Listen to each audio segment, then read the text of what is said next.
Today, I am feeling something I thought I would never know again. For the third time, I am a rookie. First, in 1992, after the Oryx Blue Wave drafted me out of high school. Then, in 2001, I became a rookie again at 27, when the Seattle Mariners signed me.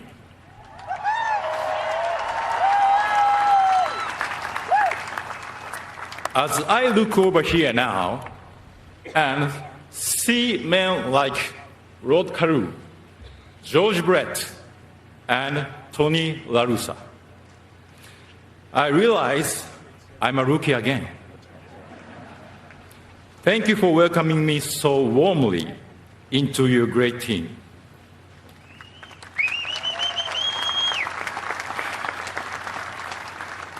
I hope I can uphold the values of the Hall of Fame. But please, I am 51 years old now, so easy on the hazing. I don't need to wear a Hooters uniform again. The first two times, it was easier to manage my emotions because my goal was always clear: to play professionally at the highest level. This time is so different because I could never imagine as a kid in Japan that my play would lead me to a sacred baseball land that I didn't even know was here. People often measure me by my records: 3,000 hits, 10 gold gloves, 10 seasons of 200 hits. Not bad, huh?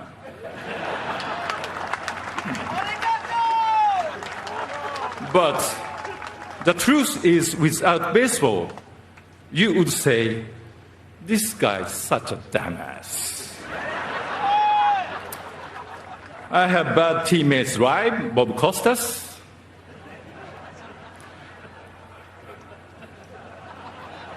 Baseball is so much more than just hitting, throwing, and running. Baseball taught me to make value decisions about what is important. It helps shape my view of life and the world. As a kid, I thought I could play baseball forever. The older I got, I realized the only way to keep playing the game I love until 45 at the highest level was to dedicate myself to it completely. When fans use their precious time to come watch you play, you have a responsibility to perform for them. Whether we are winning by 10 or losing by 10, I felt my duty was to motivate it the same from opening day through game 162. I never started packing my equipment or taping boxes until after the season's final out. I felt it was my professional duty to give fans my complete attention each and every game.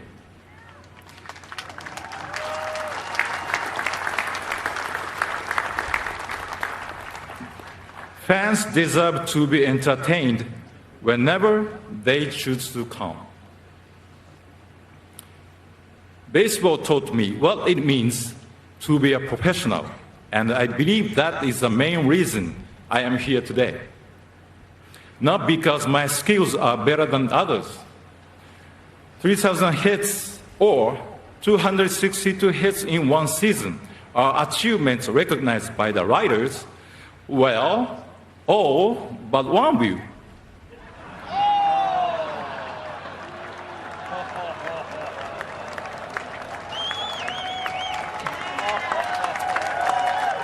And by the way, the offer for that writer to have dinner at my home has now expired.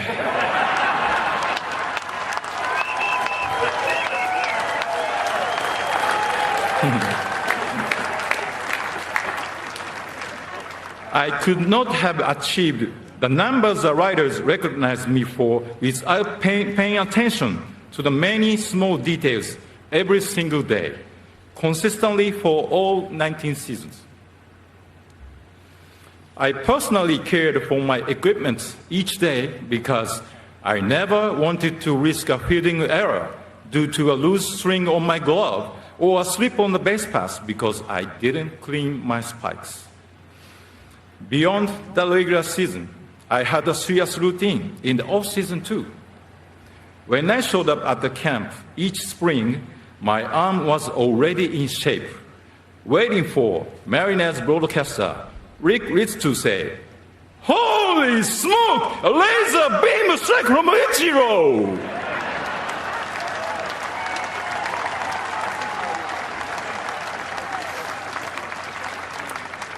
If you consistently do the little things, there's no limit what you can achieve. Look at me. I'm 5'11" and 170 pounds. When I came to America, many people said I was too skinny to compete with bigger major leaguers. The first time I ran out on the field, I was in awe of the competition. But I knew if I stuck to my beliefs about preparation, I could overcome the doubts, even my own. I have been asked, what's the best thing you can do for your team? My answer is taking responsibility for yourself.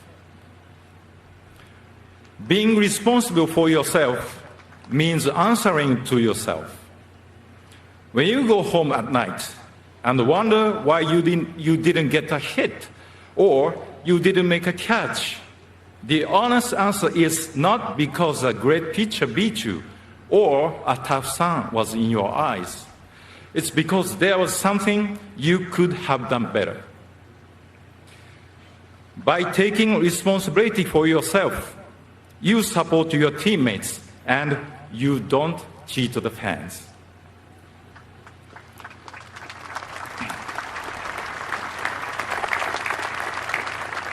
As a kid, my dream was always to be a professional baseball player. I even wrote an essay about it when I was in grade 6. If I could rewrite that essay today with what I know now, I would use the word goal instead of dream. Dreams are not always realistic, but goals can be possible if you think deeply about how to reach them. Dreaming is fun, but goals are difficult and challenging. It's not enough to say, I want to do something. If you are serious about it, you must think critically about what is necessary to achieve it.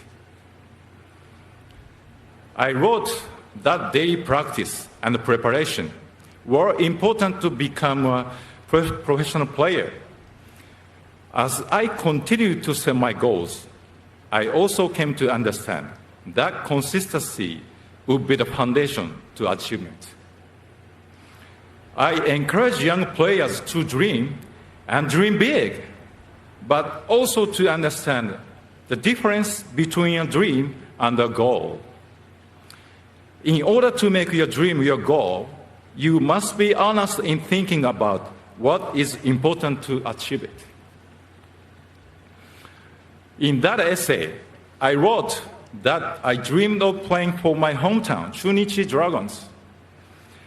I knew nothing about American baseball then. I simply loved baseball and wanted to play it wherever I could at the highest level for the rest of my life. I achieved the first part of my goal when Oryx drafted me.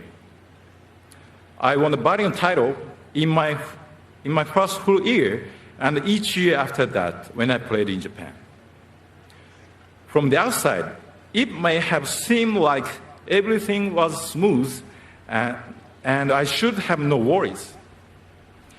However, inside, I was struggling to understand why I was making results. I was searching for something that I could not find. In the middle of my internal struggle, something historic happened. Hideo Nomo became the first major leaguer from Japan in my lifetime. His success inspired many, including me. Thanks to him, MLB was always in the news in Japan, and MLB games were broadcast on TV. Because of Hideo Nomo's courage, my eyes suddenly opened to the idea of challenging myself by going somewhere I never imagined. 野茂さん、ありがとうございました。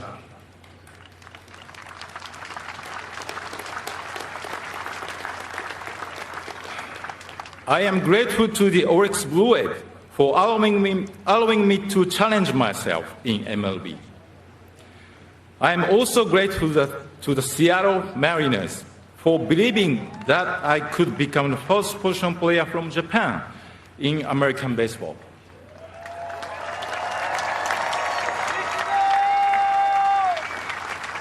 I have been in love with Seattle and the Mariners ever since. Thank you, Seattle.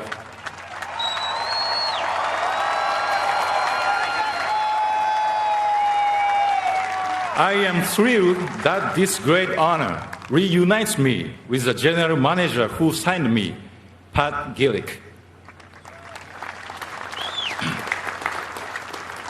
Thank you to Pat and the owners and the executives back then, Hiroshi Yamauchi, Howard Lincoln, Chuck Armstrong, and the rest of the Mariners team. To current executives, John Stanton, Jerry DiPoto, Kevin Martinez, and the rest. Thank you for bringing me back to the place I belong and allowing me to make Seattle my permanent home.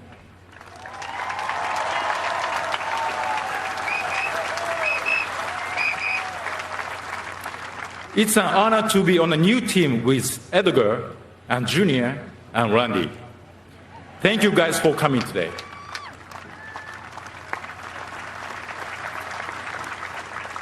Thank you to the New York Yankees. I know you guys are really here today for Sissy. But that's okay. He deserves your love. I enjoyed my 2.5 years in pinstripes, and I thank you for letting me experience the great leadership of Derek Jeter and your organization's proud culture.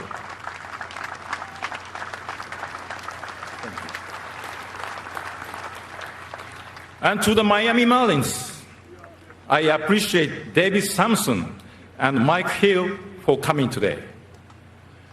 Honestly, when you guys called to offer me a contract for 2015, I have never heard of your team.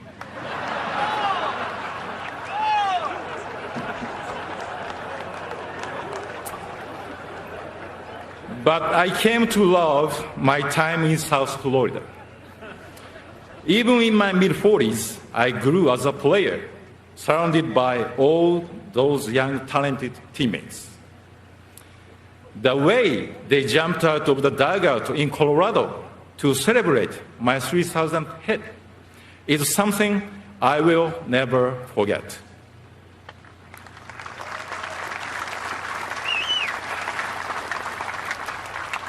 Their happiness to share that moment with me was so genuine and sincere. Thank you for giving me the chance to reach 3,000 hit as a Marlin and with those teammates. To my agents, whose importance to me has been more than just business. Sadly, Tony Atanasio passed away before he could know of this moment. I thank him for getting me to America and for teaching me to love wine. and two jump bugs who believed I could still play at 42 and has been passionate towards my career ever since. Thank you to my longtime interpreter, Alan Turner, and his family for supporting me wherever I decided to play.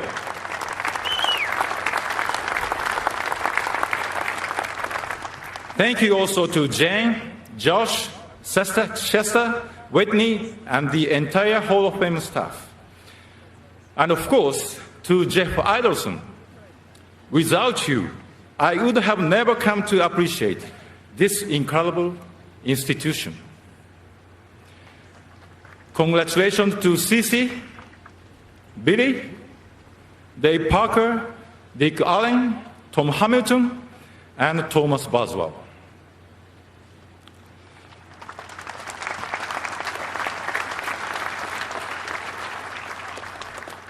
I think you can imagine there was much doubt when I decided to try becoming the first position player from Japan in MLB. But it was more than just doubt. There was criticism and negativity. Someone even said to me, "Don't embarrass the nation." The person who supported me the most was my wife, Yumiko.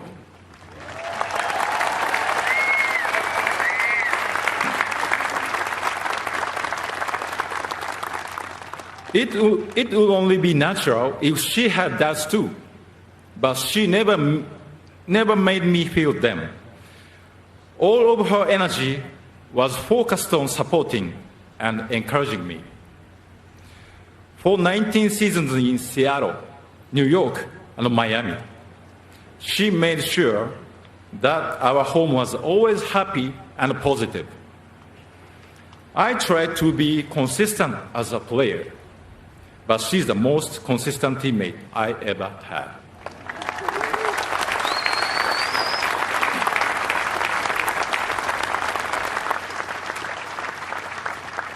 Shortly after I retired, Yumiko and I had a date night. We did something we had never been able to do while I was a player. We sat in the stands and enjoyed a Mariners game together. We did it the American way by eating hot dogs. Of all the experiences baseball has given me, enjoying a hot dog at a game with the person most responsible for helping me reach this moment is the most special.